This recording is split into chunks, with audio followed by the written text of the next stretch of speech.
Bonjour! Aujourd'hui, je voulais vous montrer comment faire une recette de poulet au beurre made from scratch, c'est-à-dire en partant d'ingrédients frais ou rien en canne.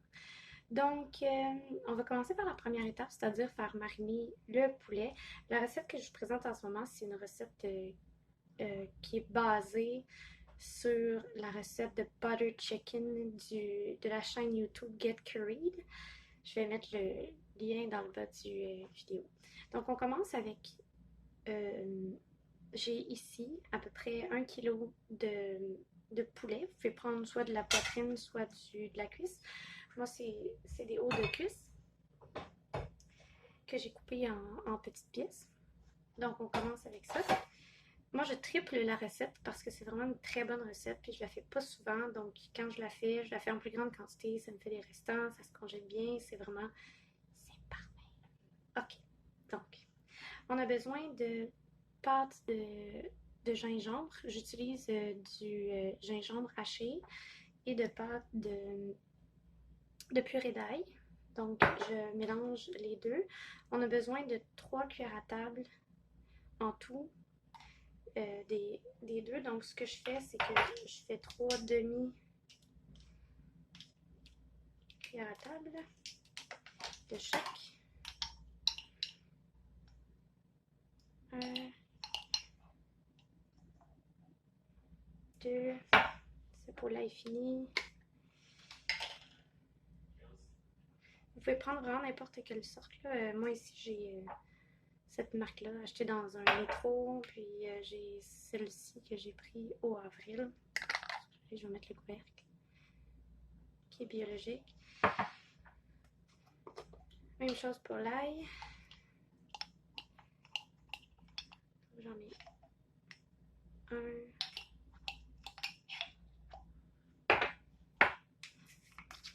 J'ai fini mon pot. Je finis mes pots en même temps. 2, 3. Ça, ensuite de ça, ça prend une cuillère à table de poudre de chili rouge.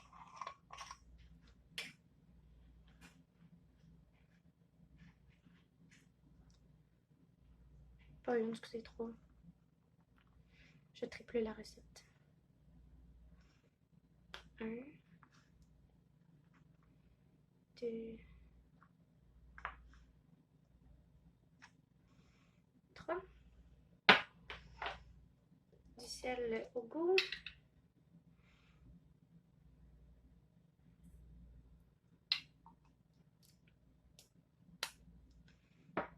Donc voilà, là on va mélanger le tout, puis on va le mettre au réfrigérateur pour les 15 à 20 prochaines minutes pour qu'il marine bien comme il faut.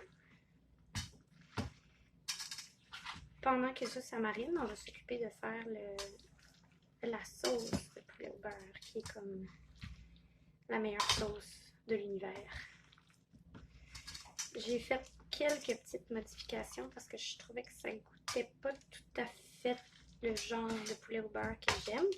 Donc la recette sur le YouTube de Get Curried est un petit peu différente de la mienne. Mais les deux sont excellentes. Donc au frigo pour 15 à 20 minutes. Donc, pour la sauce, on va avoir besoin de beurre.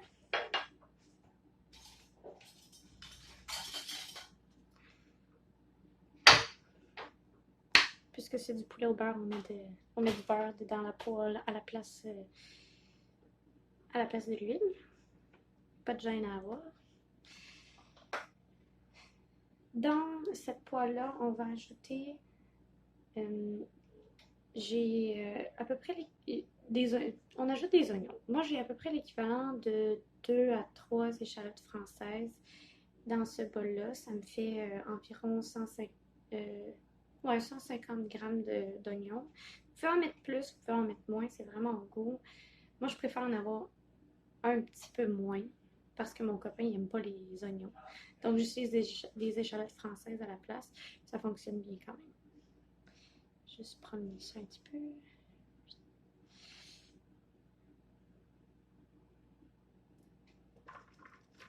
Vous pouvez aussi faire un mix entre huile et beurre si vous trouvez qu'il n'y a pas assez d'huile et que vous ne voulez pas abuser sur le beurre. Donc je vais en mettre un tout petit peu. Parce que c'est dans ça qu'on va faire toute notre sauce, qu'on va mettre les tomates et tout le reste. Donc, les oignons sont dedans. Ensuite de ça, on met les tomates. J'ai ici 4 énormes tomates. C'est vraiment des très très grosses tomates là. Ils sont comme ça. Des belles grosses tomates rouges que j'ajoute à mon mélange. Ça, dans le fond, on les fait cuire jusqu'à ce qu'ils ramollissent le plus possible. Parce que ça va faire une belle sauce très très très onctueuse. Ensuite de ça, on met aussi des noix de cajou. Ça va ajouter un petit côté crémeux. Je les ai préalablement fait tremper dans l'eau pendant 2 heures. Ça les rend un petit peu plus molles. Ils sont moins durs. Vous voyez, ils se défont vraiment facilement. Ça vient faire super crémeux. Ça évite qu'on mette une trop grosse quantité de crème dans notre sauce. Il y en a quand même un petit peu de la crème, mais pas une tonne. Donc, pour les noix de cajou, j'ai mis ce qui me restait. Mais en gros, ça prend, pour cette recette-là, qui est comme une grosse recette, ça prend 150 grammes. Donc, je dirais probablement comme une bonne grosse tasse de noix de cajou. Puis après ça, pour cette recette de sauce-là, ça va prendre, bien sûr, de la saveur. Donc, on retourne avec notre pâte d'ail.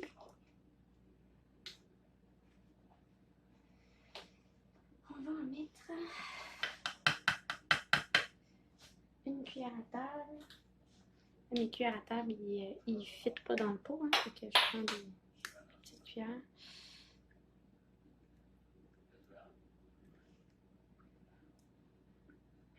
Donc, j'en mets comme l'équivalent d'à peu près 3 cuillères à table.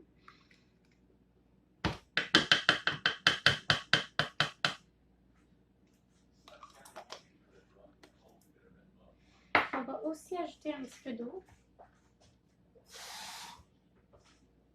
pour aider les tomates à cuire comme il faut. On va mettre du sel.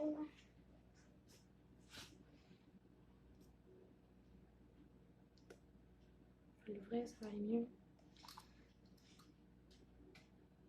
Je vous rappelle que c'est une recette, c'est une grosse recette, là, je la triple, donc on peut se gâter dans les assaisonnements.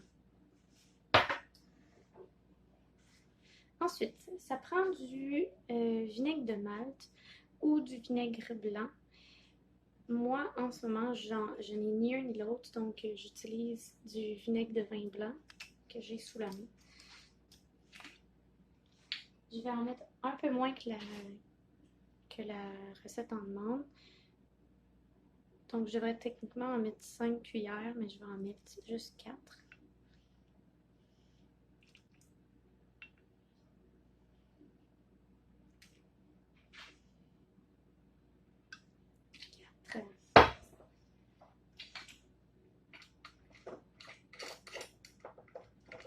Ensuite de ça, on met du sucre.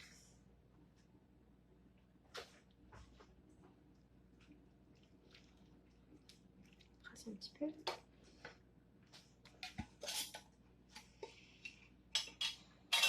Le sucre, c'est un petit peu inévitable quand on fait une recette à partir de tomates fraîches. Ça vient aider à couper l'acidité, donc on n'a pas vraiment le choix d'en mettre. Vous pouvez choisir autre chose que du sucre blanc. Moi, j'ai plus de sucre de coco. C'est tout ce qui me reste en ce moment. C'est un tout petit mini fond de sucre blanc. Donc, je mets ça.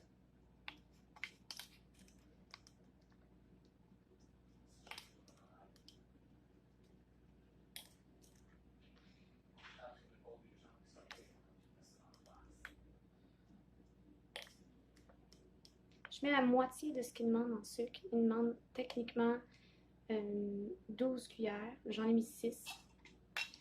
Puis si j'en ai besoin de plus, je vais goûter puis je vais voir. Mais je pense que 6, ça va être bien assez. On fait quand même pas un dessert, hein?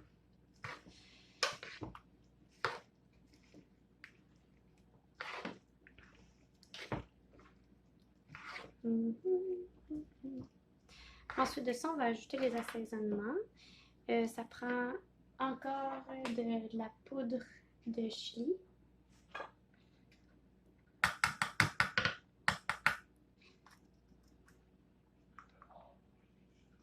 Donc, 1,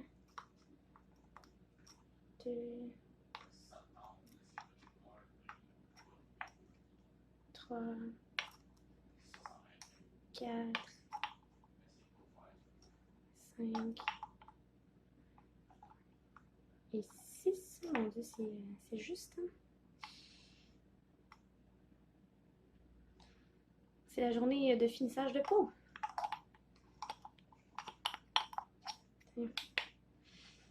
6. Ensuite de ça, ça prend du gram masala, qui est un mélange d'épices indiennes. Ça demande ça demande une cuillère à thé et demi.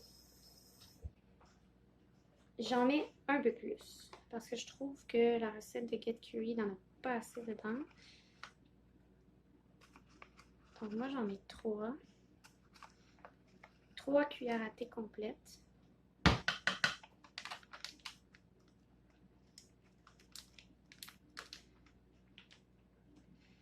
Et j'ajoute aussi de la poudre de curry. Parce que ben je trouve juste que ça manque à la recette. Ça ajoute une petite touche. Puis j'aime beaucoup le curry, donc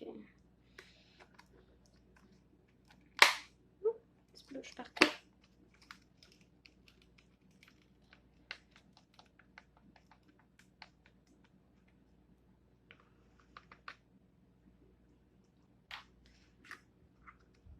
J'en mets à peu près une cuillère à thé et demi. Puis j'en rajoute au besoin.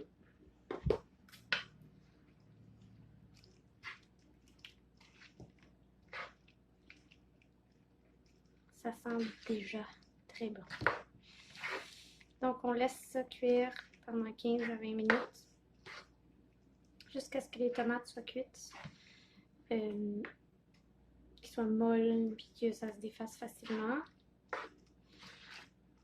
Puis après ça, on passe au robot, au malaxeur, ou peu importe quoi d'autre pour faire une texture encore plus crémeuse. Maintenant que ça a mijoté pendant une vingtaine de minutes, c'est rendu vraiment mou et ça brûle, comme vous pouvez voir. Il y a beaucoup de vapeur. Donc, ce qu'on va faire, c'est qu'on va prendre ce mélange-là, puis on va aller le mettre dans le mélangeur.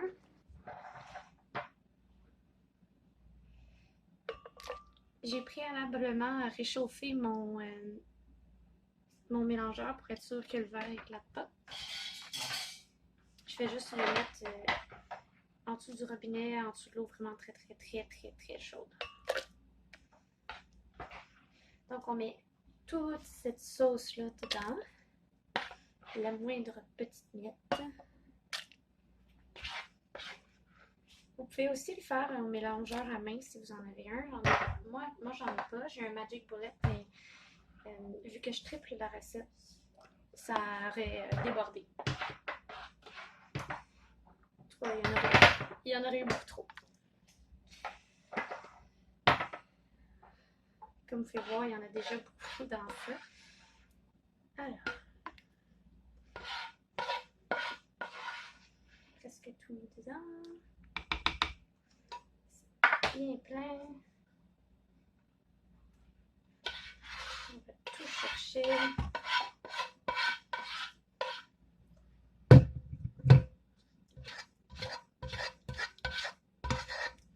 Hop là. Et là, on va mettre le couvercle. ça va éclabousser partout.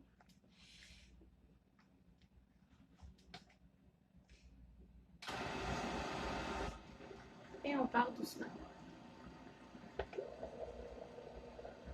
Donc je le pars à force 1, puis j'augmente tranquillement.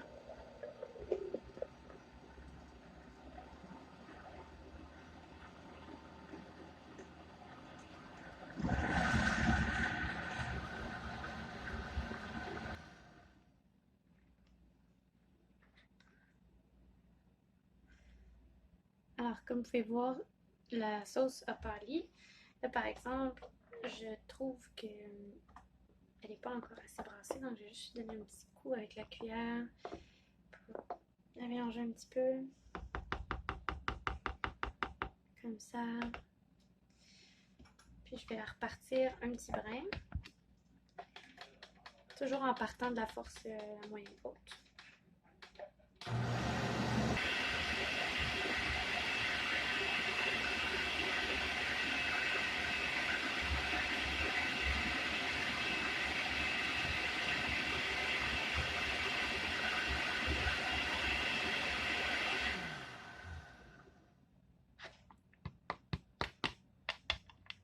Et voilà. Donc là, ce qu'on va faire avec cette superbe sauce, c'est qu'on va la passer au tamis. Le but de ça, c'est d'avoir une sauce le plus crémeuse possible.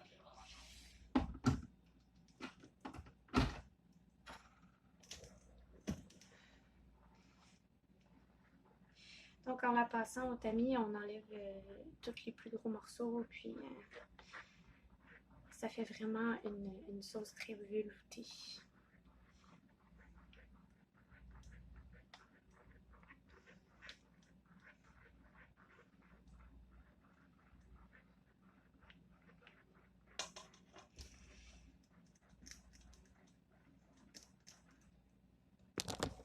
Pendant qu'on fait ça, une chose qu'on peut faire aussi, c'est de commencer à cuire le poulet. Donc, on met un peu d'huile dans notre poêle. Je réutilise la même poêle que j'ai utilisée pour la sauce. Vous pouvez aussi faire cuire le poulet avant de faire la sauce, puis ensuite faire la sauce. Mais j'aime bien attendre parce que dans le fond, il faut laisser le poulet mariner. Donc,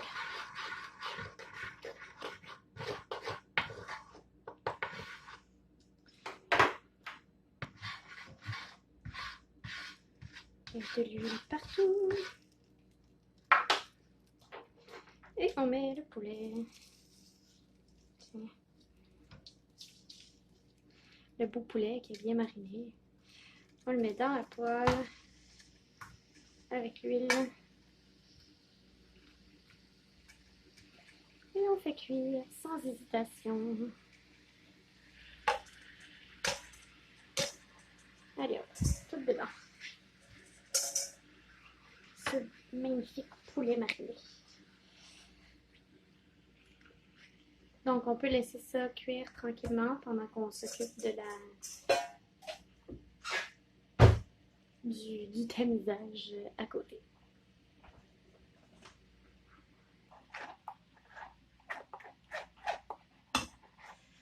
Donc voilà ce qui reste. Ça c'est la peau des tomates, des graines de tomates. Il y a aussi probablement un petit peu de noix de cajou là-dedans. Ça, on le garde pas. Et on a notre très belle et onctueuse sauce au beurre. Mais il n'y a pas encore le beurre et la crème. On va le mettre tantôt quand on va le mettre avec le poulet.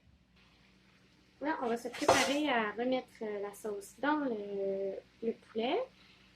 Pour ça, on va avoir besoin aussi du beurre et de la crème. Habituellement, j'utilise de la crème à cuisson. Aujourd'hui, je vais utiliser de la crème de cuisine au soya parce que c'est la seule chose que j'ai trouvée à mon épicerie aujourd'hui. Mais vous pouvez très bien le faire avec de la crème régulière. De toute façon, on met du beurre dedans donc, et du poulet. Mais c'est quand même une alternative intéressante si on n'a pas de crème. Tout ça m'a l'air bien cuit. Donc, on va aller mettre la sauce dedans. Je vais baisser le feu un petit peu. Et on va vider toute cette goodness.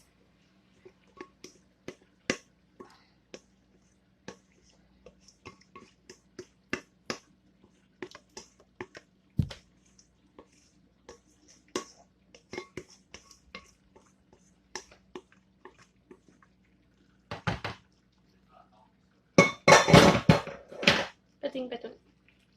Alors, on va avoir besoin de 5, non pas de 5, 15 cuillères à table de beurre. Je ferai tantôt au besoin. Et puis, on a besoin de 3 cuillères, de 9 cuillères à table de crème.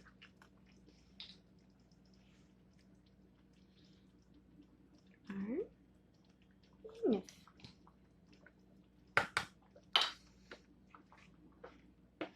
Puis là, on laisse mijoter pour environ 5 minutes. On va bien mélanger.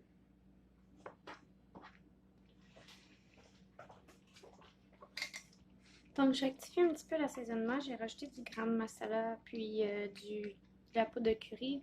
Je vais aussi mettre un tout petit peu de flocons de piment de Cayenne. Il n'y a pas assez de heat dedans. J'en mets juste un petit peu. Je suis pas une grande fan d'épicé, mais je trouve que le poulet au beurre, il faut que ça aille un petit épicé dedans.